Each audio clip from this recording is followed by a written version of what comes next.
እነዚህ ሁለት መንገደኞች በመንፈስ ደክመዋል። ከቅድስቲቱ ሀገር ቀድሞ ወደ ተዋት ለነፍሳቸው እረፍት ወደ ማትሰጣቸው ወደ ኤማሁስ ፊታቸውን አዙረዋል። በመንፈስም በስጋም ጠውልገው ነበር የሚጓዙት። ስለምን መንፈሳቸው ጠወለገ?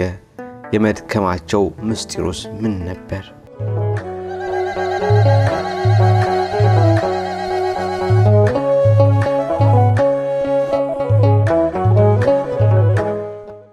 ክርስቶስ ራሱ ወደነሱ እንዲመጣ ያደረገው ነገር ይሄ ነው።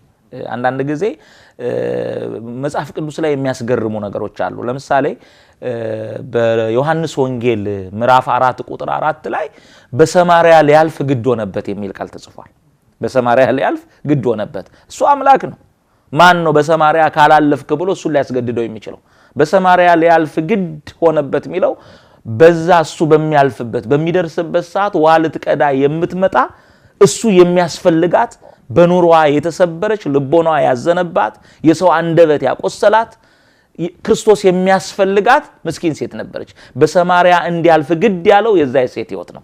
አሁንም እርሱ መንገደኛ ሆኖ ከነሱ ጋራ ወደ ኤማሁስ እንዲጓዝ ግድ ያለው የነዚህ የሁለት ሰዎች መጠውለግ ነው። እየጠወለጋችሁ ስትሄዱ ሲል በመንፈሳዊ ህይወታቸው የገጠማቸውን ዝለት ነው። እነዚህ ሰዎች ጥሩ መንፈሳዊ ጎዳና ጀምረው ጥሩ ጉዞ ጀምረው አርብ በሆነው ነገር አንድ ቀን በተፈጠረው ነገር አርብ እኮ የሆነው ነገር እኮ አስቀድሞ ተነግሯቸዋል። ከመሆኑ በፊት እንደሚሆን ተነግሯቸዋል፣ አስተምሯቸዋል። ዛሬም በእግዚአብሔር ቤት ውስጥ እግዚአብሔር በብዙ አባቶቻችን በመምህራኑ ባስተማሪዎች ብዙ ነገር አስተምሮን የማናስተውል የተማርነውን ነገር አስተውለን በህይወታችን የማንኖርበት ብዙ ሰዎች አለን።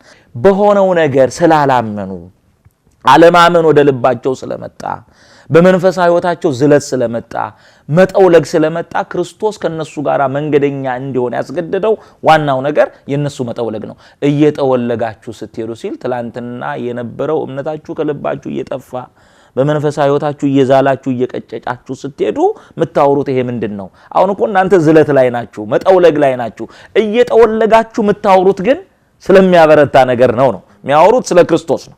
እነሱ ግን አለማመን ወደ ልባቸው ስለመጣ እየጠወለጉ ስለሆነ ያላቸውን ዝለት የገጠማቸውን መንፈሳዊ ድካም እየገለጠላቸው ነው። እየጠወለጋችሁ ስትሄዱ የምታወሩት የምትነጋገሩት ይሄ ምንድነው ብሎ የጠየቃቸው። ባለፉት ቀናት በኢየሩሳሌም የነበረውን ሁኔታ ማንም በኢየሩሳሌም የሚኖር ሰው ያውቀው ነበር።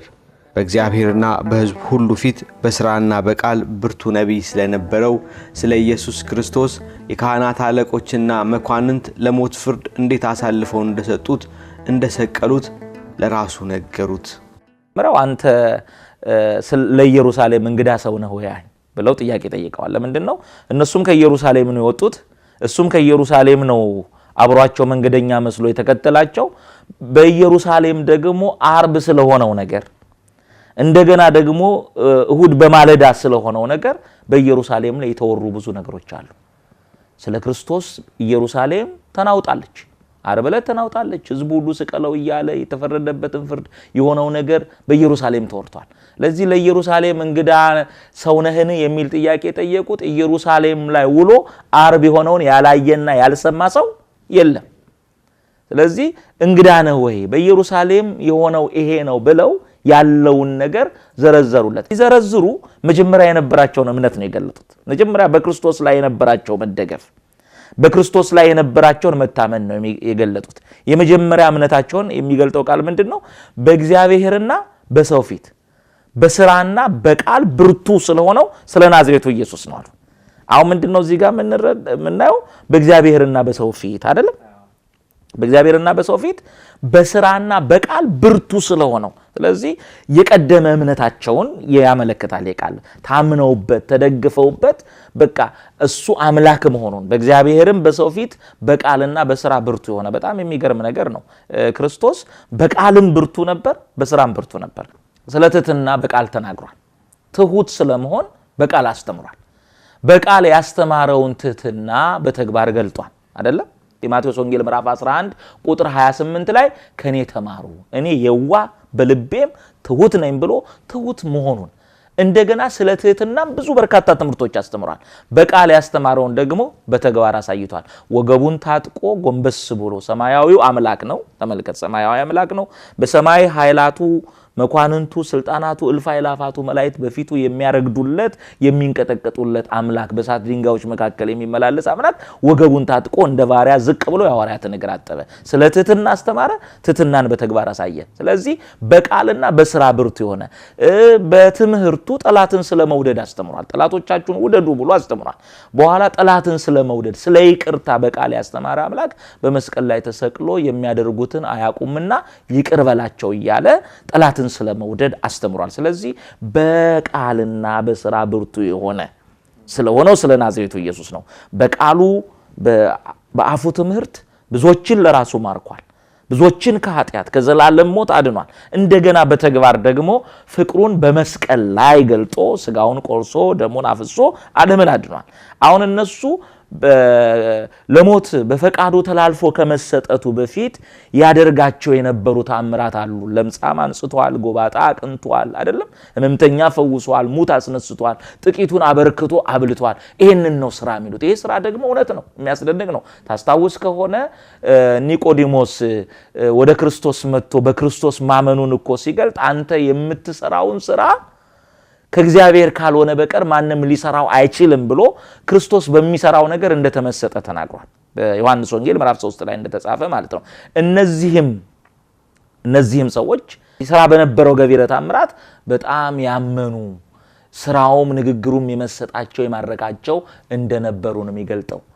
ቀድሞ ከኤማሁስ ወደ ኢየሩሳሌም ሲመጡ አምነው ነበር፣ ተስፋም አድርገውም ነበር። አሁን ግን ተስፋ አጥተዋል። ማመናቸው ተወስዷል። እስራኤልን ከሮማውያን ግዛት ይቤዣል ብለው ጠብቀው ነበር። ጦር አሰልፎ በወታደር ኃይል አርነት የሚያወጣቸው መስሏቸው ነበር። ያ ባለመሆኑ በትንሣኤ ዕለት እሁድ ወደ መቃብር ሄደው የተመለሱ የነገሯቸውን ይዘው ተስፋ ቆርጠው ገና በማለዳ ወደ ኤማሁስ እየተመለሱ ነው። ዛሬ በማለዳ አዲስ ነገር ሰማን፣ በመቃብር የለም ተነስቷል ጌታችን።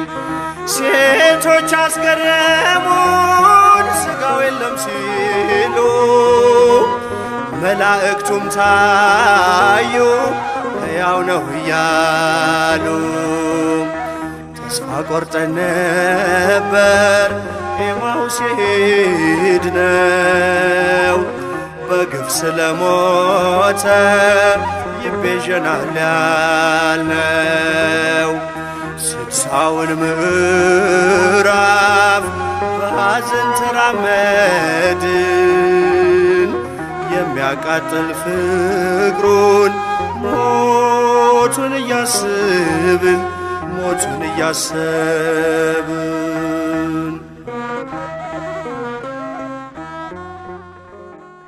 ጠበቁት ነገር እስራኤልን እንዲቤዥ። እስራኤል በዚያ ዘመን በሮማውያን ቀኝ ግዛት ላይ የወደቀችበት ዘመን ነው።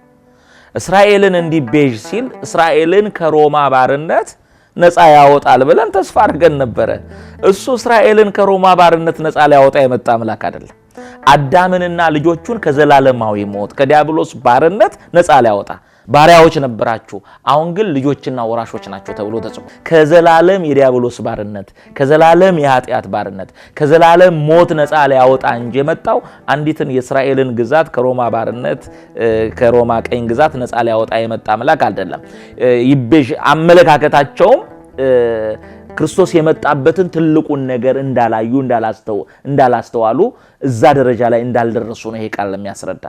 የክርስቶስ ስጋን ባጡ ጊዜ ሕያው ነው የሚሉ የመላእክት ራእይ ደግሞ አየን ሲሉ ወደ መቃብሩ የሄዱ ሴቶች ይናገሩ ነበር በሚል ተስፋ በቆረጠ ስሜት ዝለውና ጠውልገው ልባቸው ከማመን ዘግይቶ ነበር ከኢየሩሳሌም ወጥተው ወደ ኤማሁስ እየተመለሱ ያሉት። በመንገድ ላይ ያወሩ የነበረው ስለ ክርስቶስ ትንሣኤ ነው። ትንሣኤውን እንዳላመኑ ልባቸው አምኖ እንዳልተቀበለ ይሄ ቃል ያስረዳናል። በጣም የሚገርመው እዚህ ጋር ማየት ያለብን የክርስቶስ ትንሣኤ እኮ በአይሁድ ልብ የታመነ ነው። ምንም አይሁድ ክርስቶስ ተነስቷል ብለው ትንሳኤውን አምነው ባይመሰክሩም በልባቸው ውስጥ ግን ክርስቶስ እንደሚነሳ ልባቸው ይጠረጥር እንደነበር ምንረዳባቸው ነገሮች አሉ። አንደኛ ዮሴፍና ኒቆዲሞስ ቅዱስ ቅዱስ እያሉ በበፍታ ገንዘው መልካም መዓዛ ያለው ሽቶ ቀብተው የከበረ ቅዱስ ስጋውን በአዲስ መቃብር ካኖሩ በኋላ አይሁድ ያደረጉት አንድ ነገር አለ። እናንተ ይሄንን መቅደስ አፍርሱት እኔ በሶስተኛው ቀን አስነሳዋለሁ ብሎ ደጋግሞ ስለ ትንሳኤው ይናገር ስለነበረ ምናልባት ሊነሳ ይችላል ብለው ከተነሳ እንዲያስቀረው ድንጋዩን መፈንቀል እንዲያቅተው በጣም ትልቅና ከባድ ድንጋይ መቃብሩ ላይ ጭነዋል። አሁን ተመልከት፣ እነ መግደላዊት ማርያም የትንሳኤው ነገር ሲነገር በጣም ያስጨንቃቸው የነበረ ነገር ነበር። ምንድነው ያስጨንቃቸው? ሴቶች ናቸው። በሌሊት በጨለማ ነው ሄዱት። ጨለማው አልነበረም ያስጨንቃቸው። በዚህ ጨለማ ስንሄድ አንድ ነገር ቢገጥመንስ አላሉ። ከጨለማው ይልቅ የክርስቶስ ፍቅር በልባቸው በርትቶ ነበር። ስለዚህ ጨለማው አላስፈራቸውም። እሺ ጨለማውን ደግሞ አቋርጠን ሄደን መቃብሩ ጋር ስንደርስ እኮ መቃብሩን የሚጠብቁ ወታደሮች አሉ። እነሱ ደግሞ የሆነ ነገር ያደርጉብናል ብለው አሁንም ወታደሮቹን አልፈሩም። ጨለማውንም አልፈሩም፣ ወታደሮቹንም አልፈሩም። ያንን ፍርሃት ያራቀላቸው ምንድነው ብለን ስንል በልቦናቸው ላይ ያለ የክርስቶስ ፍቅር ነው።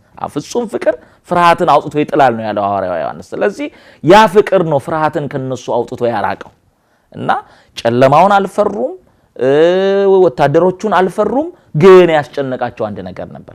ምንድነው ያስጨነቃቸው ስንል ድንጋዩን ማን ያንከባልልልናል? የድንጋዩ ነገር ያን ድንጋይ በመቃብሩ ላይ ማጫ ነው ስንል አይሁድ ሊነሳ ይችላል ብለው ተጠራጥረዋል። ስለዚህ ምን ልንል እንችላለን? በአይሁድ ልብ ውስጥ የክርስቶስ ትንሳኤ ነበረ። በአይሁድ ልብ ውስጥ የነበረው የክርስቶስ ትንሳኤ በሉቃስና በቀለዮጳ ልብ ውስጥ አልነበረም ማለት ነው። የትንሳኤው ነገር አላመኑም። እንዳላመኑ ነው ይሄ ነገር የሚያስረዳን። ሁለተኛው በአይሁድ ልብ የክርስቶስ ትንሳኤ ነበር የሚለውን የሚጠቁመን ምንድነው? መቃብሩን የሚጠብቁ ወታደሮች ነበሩ። እነሳለሁ ስላለ ከተነሳ መልሰው እንዲያስቀሩት መልሰው በዛው በመቃብር ውስጥ እንዲያስቀሩት በወታደር አስጠብቋል። ይሄም የሚያሳየን በአይሁድ ልብ ውስጥ የክርስቶስ ትንሳኤ አለ። ይሄ በአይሁድ ልብ የነበረው የትንሳኤው ነገር በእነዚህ በሁለቱ የኤማውስ መንገደኞች ልብ አልነበረም። አላስተዋሉትም እንጂ አስቀድሞ በትምህርቱ ደጋግሞ ነግሯቸዋል። የሱ ነገር በነቢያት በሱባኤ አስቆጥሯል፣ ትንቢት አናግሯል። ቅዱስ ዳዊት በመዝሙሩ ወተንሳ እግዚአብሔር ከመዘንቃም ነው እግዚአብሔር ከእንቅልፍ እንደሚነቃ ተነሳ፣ የወይን ስካር እንደተወው እንዳያል ሰው ብሎ የተናገረው የትንቢት ቃል መፈጸሙን ሁሉ ረስተውታል፣ ዘንግተዋል። እና የትንሳኤው ነገር በጣም አስገርሟቸዋል። ሴቶቹ ሄደው እንደተናገረ ተነስተዋል። ሕያውን ከሙታን መካከል ስለምን ትፈልጉታላችሁ? እዚህ በዚህ የለም፣ ወደ ገሊላ ይቀድማችኋል ብላችሁ ሂዱና ለሐዋርያት ንገሩ የተባሉትን መጥተው ነግረዋቸዋል። ስለዚህ በሶስተኛው ቀን ሉቃስና ቀለዮጳ የትንሳኤውን ነገር ሰምተዋል። ሰሙት እንጂ ልባቸው አምኖ አልተቀበለም። ስለዚህ በመንገድ ላይ አስገረሙን ነው እንደው እኮ የሚለው የመላእክትን ራእይ አየን፣ ትንሳኤውን ነገር ሰማን ብለው ሴቶች መጥተው በተናገሩት ነገር ተገረምን፣ አስገረሙን እያሉ ሲናገሩ እንሰማለን። አይሁድ ይነሳል ብለው ፈርተው በልቦናቸው የተጠራጠሩትን ትንሳኤ እነዚህ አላመኑም። ልቦናቸው ከማመን ዘግይቷል። ዛሬ የነሱ ብቻ እኮ አይደለም። የአፉን ትምህርት ሰምተዋል ብዬ ቅድም ተናግራለሁ። በዋለበት ውለው ሲማሩ ኖረዋል። ሲያስተምራቸው ደግሞ በነቢያት የተነገረውን ትንቢት ሰው እያመጣ እየተረጎመ እንደውም ለነሱ ያስተማረው ትምህርት ለተርታው ሕዝብ ካስተማረው ትምህርት የተለየ ነው። ለምንድነው በምሳሌ የምታስተምረው ብለው ሁሉ የጠየቁት ጊዜ አለ። ለናንተ የመንግስተ ሰማያትን ምስጢር የማወቅ ጥበብ ተሰጥቷቸዋል ብሎ ለነሱ እንደውም የራቀውን እያቀረበ የቀረበውን ደግሞ እየገለጠ እያመሰጠረ እየተነተነ ግልጽ አድርጎ አስተምሯቸዋል። የበለጠ የመማር ዕድል የበለጠ የማየት ነገር ገጥሟቸዋል። የነቢያት ትንቢት ተተርጉሞላቸዋል። የሙሴ የሕግ መጽሐፍ ተሰብኮላቸዋል። እያመጣ በነቢያት የተነገረውን አስተምሯል። ይሄን ሁሉ ተምረው ግን ልባቸው ከማመን ዘግይቷል። ዛሬም እንደዚህ አይነት ሰዎች አሉ። እድሜያቸውን በእግዚአብሔር ቤት የሚቆጥሩ እኔ ሰንበት ትምህርት ቤት ይሄን ያህል ዓመት አገልግዬ ነበር፣ ይሄን ያህል ዓመት ዲያቆን ነበርኩኝ፣ ይሄን ያህል ዓመት ሰባኪ ነበርኩ፣ ይሄን ያህል ዘማሪ ነበርኩ ብለው በእግዚአብሔር ቤት የኖሩትን ኑሮ ከነማን ከነመምረ ከየትኞቹ መምራን እንደተማሩ ሲናገሩ ኖረው በኋላ ግን ከእምነት የሚንሸራተቱ የሚወድቁ የሚዝሉ አሉ። አሁን ምንድነው ቁጭ ብሎ ሰው ሊማር ይችላል። የተማረውን ካላስተዋለ ካልተመለከተ ዋጋ የለውም። ቅዱስ ጳውሎስ የገላትያን ክርስቲያኖች የወቀሳቸው ነገር አለ። የወቀሳቸው ዝም ብሎ እኮ አይደለም፣ ሰብኳቸዋል። ስለ ክርስቶስ ሞትና ትንሣኤ፣ ስለ አዳኝነቱ፣ ስለ ቤዛነቱ በሚገባ ነግሯቸው አስተምሯቸው ያ የተማሩት ትምህርት ከልቦናቸው ተወስዶ ማስተዋል ርቆባቸው ምንድነው ያላቸው? እናንተ የገላትያ ክርስቲያኖች ሆይ አይደለም፣ እናንተ የገላትያ ሰዎች ሆይ ክርስቶስ በፊታችሁ እንደተሰቀለ ተስሎ ሳለ እንዳታስተውሉ አዚም ያደረገባችሁ ማን ነው? ሰው እየተማረም የማያምን ሰው አለ። እያገለገለም የማያምን አገልጋይ ነው ግን የማያምን ሰው አለ። እያገለገለ እግዚአብሔርን የማያውቅ በእግዚአብሔር የማይታወቅ ሰው አለ። ታስታውስ ከሆነ በማቴዎስ ወንጌል ምዕራፍ 7 ላይ ጌታ የተናገረው ነገር አለ። በኋለኛው ዘመን በስም ትንቢት አልተናገርንም፣ አጋንንት አላወጣንም፣ ድንቅ ታምራትን አላደረግንም ይሉኛል፣ እኔ ግን ከቶ አላውቃችሁም እናንተ ርጉማን ወግዱ እላችኋለሁ ይላል። በጣም የሚገርም ቃል ነው። እስቲ አስተውለው። እነዚህ ሰዎች እኮ አገልጋዮች ናቸው። አሁን ጌታ አላውቃችሁም። በጣም የሚገርም ነው። በጣም የሚያስደንቅ ነገር በእግዚአብሔር ባህሪ ውስጥ አለማወቅ የሚባል ነገር የለም። እግዚአብሔር ሁሉን አዋቂ ነው። ሁሉን አዋቂ ነው። አለማወቅ የሚባል ቋንቋ ወይም ባህሪ በእግዚአብሔር ውስጥ የለም። እግዚአብሔር ሁሉን አዋቂ ነው። ግን እነዚህን ሰዎች አላውቃችሁም ይላቸዋል። የትኛውን ዕውቀት ነው ይሄ መጽሐፍ ክፍል የሚገልጠው? እነዚህ ሰዎች በስም ትንቢት አልተናገርንምን? የትንቢት የሚለው ነቢያት ነበሩ ማለት ነው። አዎ በስሙ ትንቢት ተንብየዋል። ነቢያት ሆነው አገልግለው ሊሆን ይችላል። በስምህ አጋንንት አላወጣንምን? አጋንንት ያወጡ የነበሩ ሀብተው ፈውስ የተሰጣቸው በፈውስ የሚያገለግሉ ሰዎች ነበሩ ማለት ነው። በስምህ ብዙ ተአምራትን አላደረግንም? ተአምራት የማድረግ ጸጋ የተሰጣቸው ነበሩ። ግን እግዚአብሔርን እንደ እግዚአብሔርነቱ መጠን አላወቁትም። ዛሬም እኮ የነዚህ አይነት እነዚህን የሚመስሉ አገልጋዮች ናቸው። ትላንትና ሰባኪ ነበርኩኝ ብለው የትላንትና ሰባኪነታቸውን ለዛሬው ክደታቸው ለውቅና የሚጠቀሙበት፣ የትላንትና ዘማሪነታቸውን ለዛሬው ክደታቸው ለውቅና የሚጠቀሙበት፣ የትላንትና አባነታቸውን የትላንትና መምህርነታቸውን ለዛሬ ክደታቸው መጠቀሚያ አድርገው ትውልዱን ለማሰናከል ይሄዳሉ። እነዚህን ነቢያት ሊሆኑ ይችላሉ፣ ሀብተ ፈውስ የተሰጣቸው ሊሆኑ ይችላሉ፣ ሰባኪ ሊሆኑ ይችላሉ፣ ዘማሪ ሊሆኑ ይችላሉ። ነገር ግን እግዚአብሔር በዛ ህይወት አያውቃቸውም። ለምንድነው ያላወቃቸው? አገለገሉት እንጂ ልቦናቸው ውስጥ ፍጹም የሆነ እምነት የለም። እነዚህም ሰዎች ነቢያት የተናገሩትን የትንቢት ቃል በሙሴ መጽሐፍ በዳዊት መዝሙር የተነገረውን ሌላው ይቅርና እኔ 3 ዓመት ከ3 ወር ያስተማርኳችሁን ትምህርት እንዴት አላመናችሁም? ስለዚህ ልባችሁ ወደ ክደት ወደ ዝለት ሄዷል ነው። ዛሬ ሉቃስና ቀለዮጳ ብቻ ሳይሆኑ በጣም ብዙ ሰዎች እየተማሩ የሚክዱ ሰዎች አሉ። እንዴት ልባችሁ ወደ ክደት ሄዷል ተብሎ ነው የተወቀሱትና ዛሬም በክደት ያሉትን ልባቸው ባለማመን እየደከመ ያሉትን እግዚአብሔር ያበርታልን። አብሯቸው የሚጓዘው መዳናቸውን የሚሻ መድኃኔ ዓለም ኢየሱስ ክርስቶስ ግን ስለ ራሱ ከሙሴና ከነቢያት ጀምሮ ስለ እርሱ በመጽሐፍ ሁሉ የተጻፈውን ተረጎመላቸው። መጽሐፍትን ገልጾ በሚነግረን ነገር ልባችን በሚስጢር ይቀልጥብን ነበር።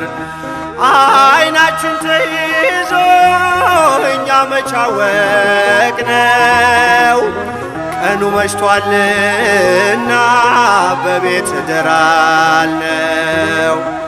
ተስፋ ቆርጠን ነበር ኤማሁስ ሄድነው በግፍ ስለሞተ ይቤዠናል ያልነው። 60ውን ምዕራፍ በሐዘን ተራመድን